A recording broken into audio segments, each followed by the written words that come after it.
Hello. So we're not in technology, can you tell? We're in marketing and stuff. So here we are.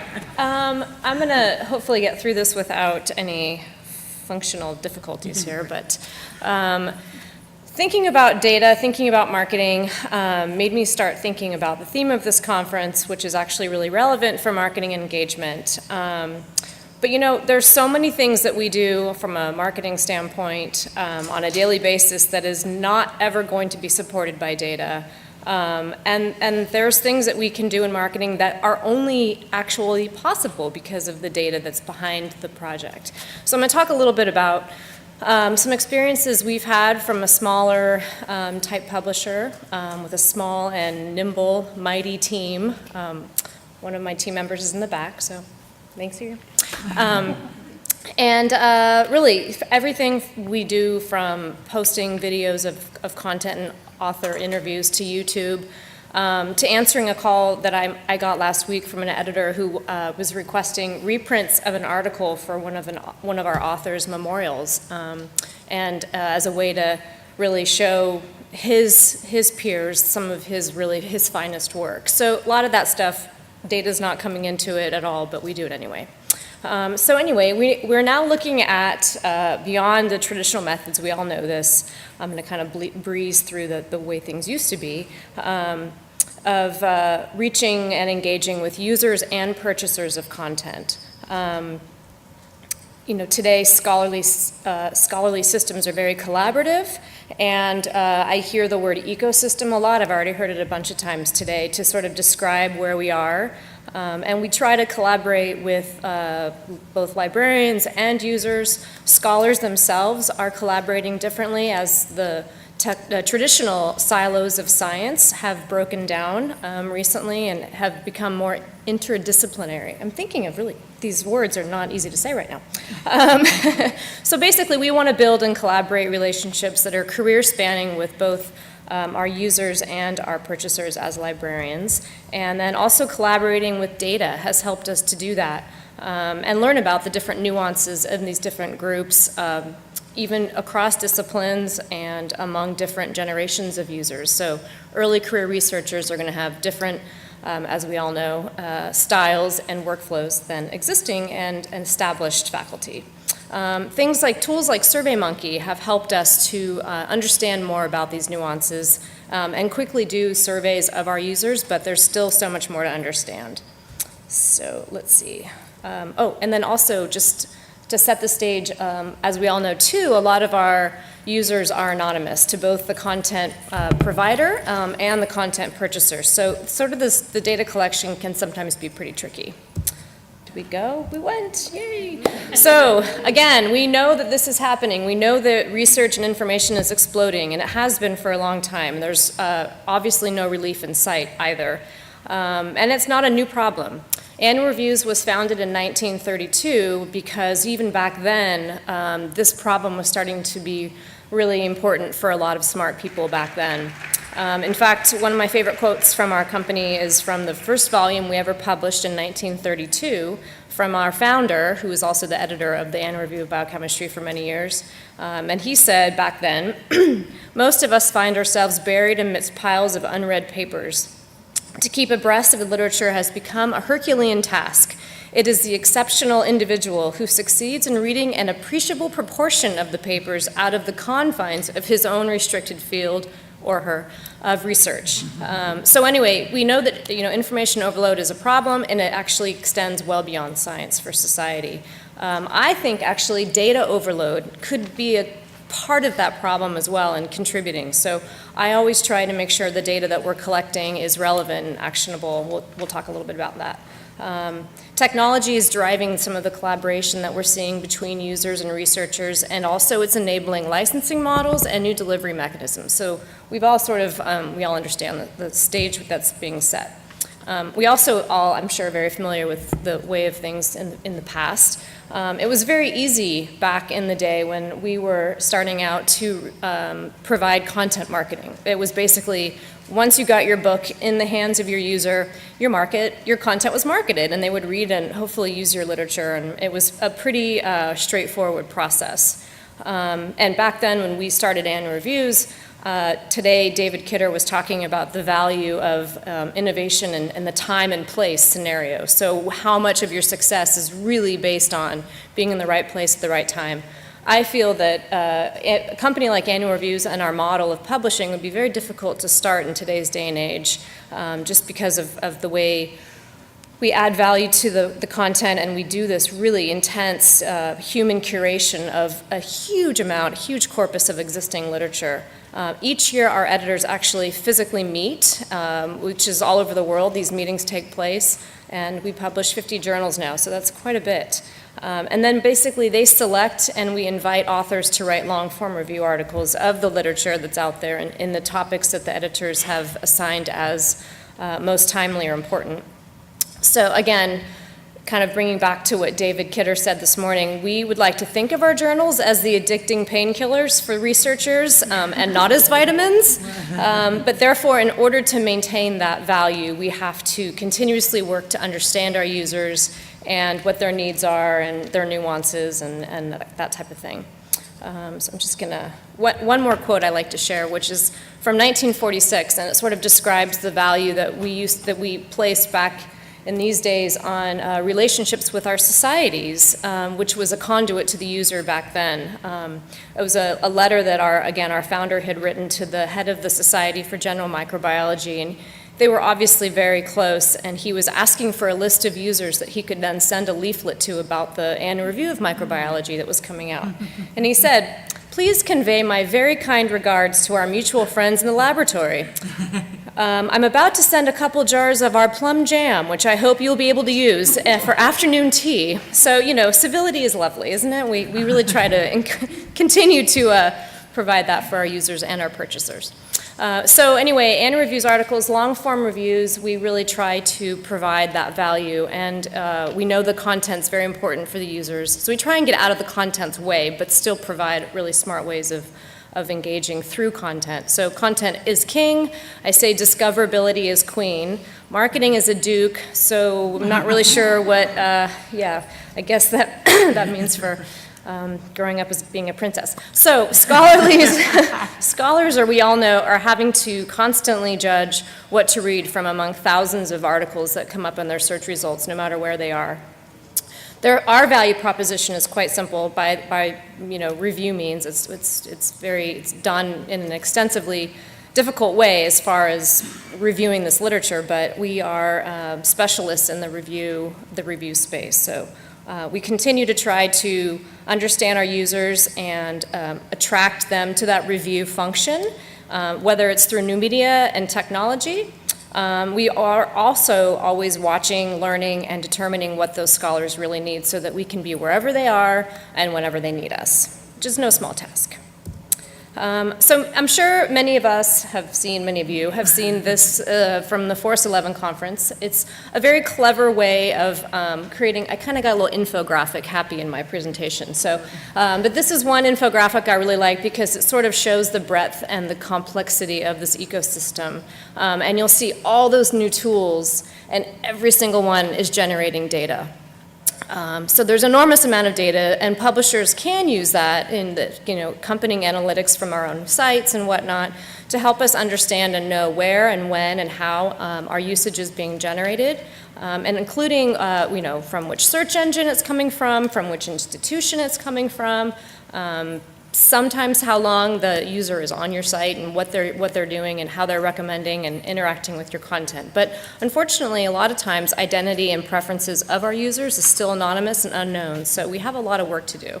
I've found with our user research that our users are frequently very happy to give up all sorts of personal information to Facebook. And Facebook is a wonderful company, but they will take all that information, all that data, and that data actually 100% drives their development and their new products and how they engage with users. And I mean, try getting an email address nowadays as a publisher. It's really different for us, so it's a little tough. But like I said, collecting that raw data is easy, but it's really what you do with it and making it an actionable way to connect the dots, tell a story, and have a narrative that you can actually incorporate into your plans, which is important. So this is another fun infographic from Simon Inger's recent report on how users actually discover scholarly literature, excuse me. And the reason I included it today was just to sort of, again, illustrate that, we're not just talking about email campaigns and social media. From a marketing standpoint, it's our responsibility to be part of this entire ecosystem and all those different spools of thread and how kind of messy it is for researchers and for, the publishers that are in the space. So we know that our users are everywhere, and they all have different workflow preferences, and they're very unique to each person, each discipline. But we also know that our journals are embedded in those researchers' lives, no matter how they use us, even if it is a convoluted mess. And we also know that most people have very curious minds, but short attention spans. What was I saying? Anyway, the boundaries are getting blurred, and the business models and traditional categories that we've usually depended on in the past are fluid and changing. For example, at annual reviews, we're mostly packaged as journals, and we're used as articles by our readers, and then we're sold to librarians as collections. None of that really matters to a user at the end of the day. They just need the content. So we try to really drive our campaigns and our marketing strategy through clever content, smart data, and marrying those two to retain and intelligently develop user relationships.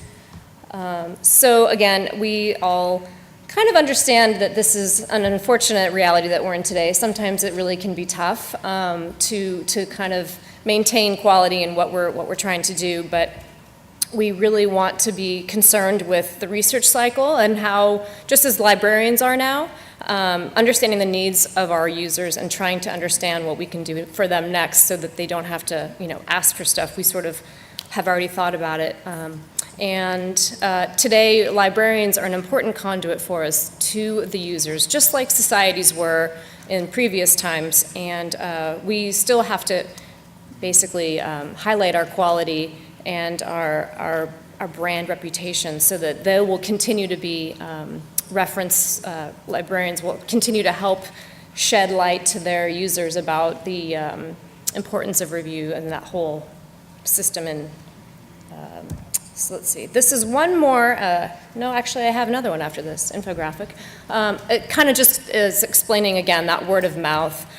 Today, David Kidder mentioned something about the word share. He was talking a lot about that, if you guys remember. But for us, share in annual reviews isn't about market or shareholder. It's, we use it as a verb, and we really encourage it. So we're not so worried about what's our market share or what do our shareholders want. We don't have to answer to those really difficult masters, which is nice. But we also do know that data can help us to target, attract, and retain users, but that at the bottom of everything is our value foundation. So this is our sort of an internal view of how we disseminate content. And again, it's another way of looking at the complexity of this ecosystem and how many content pipelines there are. Data can help us know exactly where and how we should be dedicating resources to this entire map of craziness. And it's worth repeating again that we as marketers have to make sure our content is readily discoverable everywhere our users are. I'm kind of using this little moniker of why, try, use, cite, and then actually I added share after hearing today how important that is too. So we want to make sure there's content out there that our users understand why our content is useful. They try it for free, they get to see some really great articles, they might use it later on, they might cite it later on, and then they'll share it and they'll be advocates for it, excuse me, with their other students or colleagues or what have you, and the researchers down the hall, that kind of thing. So our goal is to create marketing assets, whether that be an email or a social campaign or landing page or a special offer or even training materials for librarians to reach early career researchers. We want to reach faculty as well. We want to make sure that people are happy to refer us to their friends and neighbors and anyone else. And then we want to measure that performance and make sure that we're actually continuing to build those relationships in the smart way that we should be doing. So So anyway, here's a quick example of one of our campaigns. This was an email that we did last November, and it was the topic of World Diabetes Day, and we kind of wanted to learn a couple things. We wanted to know, can we drive usage? Will one of our users who are really dedicated to knowing the annual review of medicine want to read something from the annual review of psychology, if it's a topical theme? And can we even put these collections together on the fly and really add value to our users on an ongoing basis? So we did this campaign, we sent it out. We wanted to measure, too, how people reacted with the content, and what we saw was really great. We actually, this chart shows the downloads. We compared the same articles year over year, one with no email promotion, and then the second list shows after the email. And these articles were just out there. They were from 2005 forward, and they weren't really anything that were on any of our top 10 lists or something. We just sort of picked based on the topic, and it was really great to see that we did see a really nice increase in usage and engagement with our users after doing a pretty simple campaign. Another social example of this was taking an image of one of our articles from the annual review of entomology, and I opted for a butterfly because I think those are the least creepy of all bugs. And the monarch butterfly is the most well-known of all butterflies. So we did a nice image here, and we kind of promoted to see what would happen on Facebook if we just used a really strong image. Would it be enough to attract people to the content? And we actually were really pleased to see that we reached kind of organically 22,000 people through this little Facebook post that was kind of a disguised version of a new content announcement for the new volume of the annual review of entomology. So that was kind of fun. So basically, once we do all this stuff, we just need to make sure that we're using the data to experiment. We're actually refining what we learn from the data, and then we kind of repeat it. So it helps us to make decisions about what content to promote, how we promote it, and when we promote it, even down to the day or the time of day that an email campaign might go out. So back to our whole point in this session about data. How does it help us target the audience so that we can actually capture that time and attention that's so important to us from our users and that they're so short on in that currency? Well, we heard Christine talk about Ringgold. Ringgold Identify has been able to power another company's front-end system called the Master Vision by Data Salon product, which allows us to understand our authors and where they're interacting, how they're interacting, and if they could potentially be a conduit to a librarian who could potentially be that valuable faculty endorsement for a new journal. We work with third-party email providers, Thomson Reuters and Nature, and they can provide us with really nice detailed campaign reports so we can segment the audience effectively, improve our offers, even the subject lines, like I said, time of day and all that stuff that can really enhance your campaigns. If it's worth doing right. And then Thomson has some interesting products about the Insights platform, which allows benchmarking and analytics, and also Digital Science has come out with Uber Research, which is another way of adding that context and transparency to who's doing what, who's paying for it, where's the funding coming from, so you can sort of start to gauge a new generation of experts and see the rising stars. All of this data is extremely valuable and really wonderful that it's available to us now. And then finally, we're working with Kudos, which is another product for researchers, and that has actually helped us to identify authors who are readily sharing and engaged with content on a social scale. And it's helped us in the marketing department to kind of create a little community with our authors. They've always been very close with the editorial and production people, but marketing's been somewhat not involved closely with our authors, and it's been really nice. We've been able to engage with them on a marketing side of things and help with their sharing and impact and all the good stuff that we've heard about. So a couple lessons learned, because I can't hesitate to not say that. Really know your audience. We, as scientists, know all experiments don't always work. So some experiments fail. Know your audience, know the context that they expect to hear from you in, what your promotion is, how relevant it is. We tried to reach a group of high school students, actually, that were involved with the Intel Science Fair. So these are smart kids, really, really accomplished people, really amazing, already curing cancer and whatnot in high school. And we offered them free access to our journals as a way to sort of feed into, when you go to college, you should, know annual reviews and start early. And they were so much more excited about like the free Nike swag that they were getting as a part of this whole environment that they could not care less about that. Unfortunately, we didn't really get to reach them in the way we wanted to. But another group of financial economics type users were at a special event in MIT. We kind of tried to do a promotion to them as well, and it didn't necessarily translate to a group of really excited users. So I think it's really important knowing those workflow nuances and understanding how your users are interacting with your content. It's really important for targeting. Oh, sorry. Okay. So look, I'm all set. So that's really it from a small town perspective and annual reviews, and hopefully that was useful. We're doing questions at the end, right? All right. Thank you. Thank you.